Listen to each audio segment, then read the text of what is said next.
Get a little funk. Then you sell out. Shake a few rumps and then you sold out. We did all of that without selling out.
Hi, I'm Bram. I'm here for the TV show. How are you doing? Pretty good. Just did a whole session of interviews. What did people ask you? I mean, what was the most asked question? What was the most asked question? Where did I get my funk from? Really? So what did you tell them? No. I guess most of them wanted to know how is it working with Prince. And it's very good. I mean, Prince is a funketeer. He's been funking a long time, hang around. We've been hanging around a long time, and we just did a movie thing together. Oh, really? Graffiti Bridge, and that's working pretty good. As a matter of fact, on my way over here, I was doing 4 songs with him, 2 with him, and 2 with this rapper that he's got in this movie, Graffiti Bridge. So A new rapper. yeah, new rapper. We're doing a sort of a fashion show, and we also. We have nice fashion. You do? I hope so. We have nice fashion. But compared to like the '70s when you were. Oh no, not none of that. Not of the mothership or the glitter. This is just our own haberdashery, whatever we can wear ourselves. You know what I'm saying? This is funky. Got on sneakers, PFunk flyers. But do you remember how that whole thing of extravaganza in the fashion, how that started? How did that start? Well, we would. Okay, I'll go back this far. As in the 50s, 60s, we were a doo-wop group.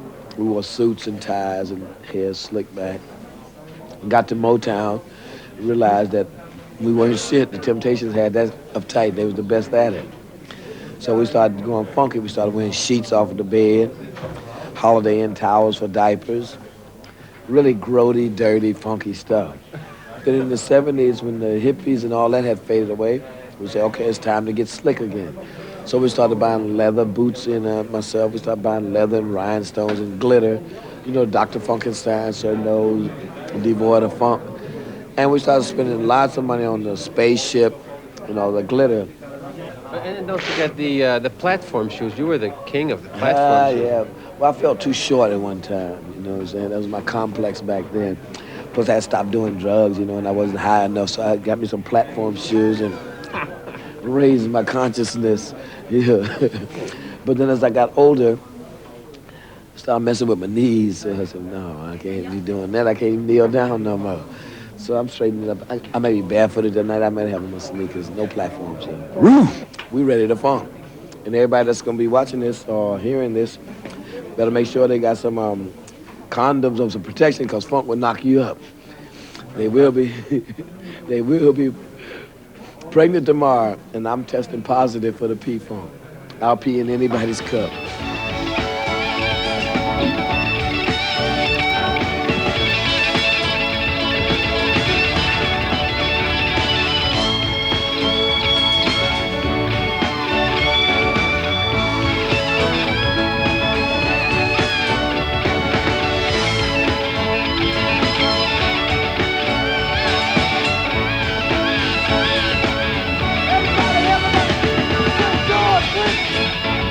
St. George!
Part of your band was just jamming in here before the show, and they're playing some Charlie Parker stuff. Oh, they played. We got frustrated jazz musician, frustrated classical musician. Frustrated they are? Frustrated. I mean, they can get it out in the funk. That's why they're here. But they would love to be playing jazz all the time. Really? And this is probably the closest place they can get to being that loose and still feed their families and eat and everything. So we got all kind of musicians in here. Put your hands together. Come on, start to see. Put your hands together. Come on, start to see. Put your hands together. Get it free. There's a good time. One more time. Make it big. Make it big. Put your hands together.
The rappers like De La Soul, Public Enemy, and Digital Underground, all of them, they like One Nation in the Groove, Knee Deep, Flashlight, and sampling is such a big thing that they're a part of that.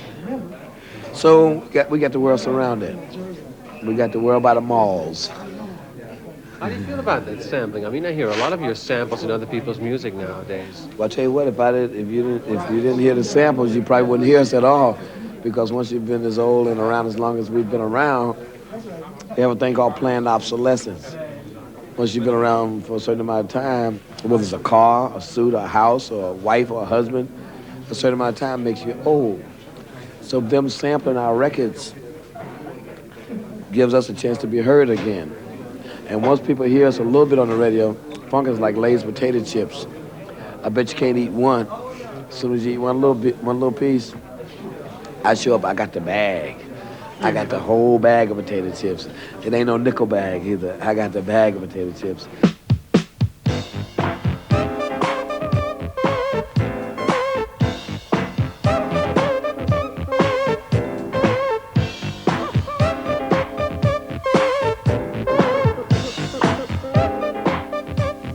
Makes us be accepted by the kids who would ordinarily say, yeah, they too old for us, you know? Right, you know, because we've been around so long, they're saying, wow, dude, man, you right on, dude, man, wow, you got the funk, blah, blah, blah. You know, you own it. And I said, hey, funk is what's happening, you know?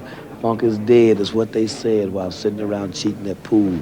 The bags were bagging, they were bragging. Tell the truth, they were looking real cool. They were choked up tight in their white on whites, their cocoa brown fronts were down. They wore candy striped ties that hung down to their flies, and they sported gold dust crowns. It was the 15th frame of a 9-ball game. They all stood digging the play.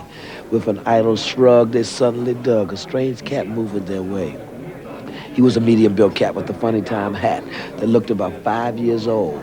He wore a messed up vine, he needed to shine, and he shivered as if he was cold. Now to all the other guys, they surmised this dude was an ordinary flunky. But to the well-trained eyes of how the mothership flies, you could tell the motherfucker was funky. And we wants the funk. And we got the funk for you, brother. One Nation.